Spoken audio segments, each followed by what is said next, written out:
ബദറുൽ മുനീറിന്റെ ചേലിലെ ബദറോളിയൊത്തവനാണവൻ. ബദരീങ്ങളെ പെറ്റ നാട്ടിലെ ബഹറലയും തീണ്ടി പോയവൻ. ലൈല മജ്നുവിൻ നാട്ടിലെ.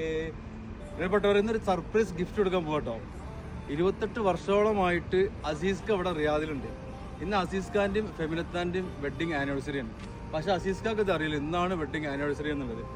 നാട്ടിൽ നിന്ന് മക്കളും ഫെമിനത്തും ഒരുക്കിയിട്ടുള്ള സർപ്രൈസ് ഗിഫ്റ്റാണ്. ഓക്കെ, അതുകൊണ്ട് തന്നെ അവർ ഒരുപാട് ഗിഫ്റ്റ് കൊടുത്തിട്ടുണ്ടെങ്കിലും റിയാദിലൊരു സർപ്രൈസ് ഗിഫ്റ്റ് കൊടുത്തിട്ടില്ല. അപ്പോൾ നമ്മൾ വീഡിയോ ഇങ്ങനെ സോഷ്യൽ മീഡിയയിൽ കണ്ടതിന് ശേഷം കോൺടാക്ട് ചെയ്തിട്ടുണ്ട്. അപ്പോൾ അസീസ് ഖാ വർക്ക് ചെയ്യുന്നത് ഷിഫ അൽ ജസീറയിലാട്ടോ. അപ്പോൾ മക്കളുടെയും ഭാര്യയുടെയും ആഗ്രഹപ്രകാരം അസീസ് ഖാക്ക് സർപ്രൈസ് ഗിഫ്റ്റ് കൊടുക്കാൻ പോവാണ്. അസീസ് ഖാ ഭാര്യയ്ക്കൊപ്പം മക്കൾക്കൊപ്പം ഒരുപാട് കാലം സന്തോഷത്തോടെ ഭൂമിയിൽ ജീവിക്കട്ടെ, പടച്ചോൻ നല്ല ആരോഗ്യമുള്ള ദീർഘായുസ് കൊടുക്കട്ടെ എന്ന് ആശംസിച്ചുകൊണ്ട് ഷിഫ അൽ ജസീറയിൽ പോയിട്ട് ഈ ഒരു സർപ്രൈസ് ഗിഫ്റ്റ് കൊടുക്കാൻ പോവാണ്. യാല്ലാ, ആദ്യമായിട്ടാണ് ഒരു ക്ലിനിക്കിലേക്ക് ഒരു സർപ്രൈസ് ഗിഫ്റ്റ് കൊടുക്കുന്നത്. അസീസ് ഖാ വരുന്നുണ്ട് ഒരു ഡ്യൂട്ടിയിലാണ്.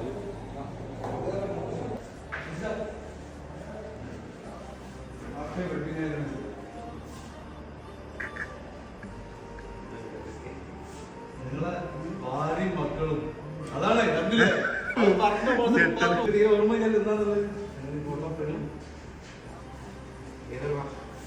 ഒരിക്കൽ പോലും ഇത് വിഷയം ഞാൻ മറന്നു പോയി, ഞാൻ മക്കൾ എന്നെ മറന്നില്ല, പ്രത്യേകിച്ച് ഭാര്യയും കുട്ടികളും. അൽഹംദുലില്ലാ.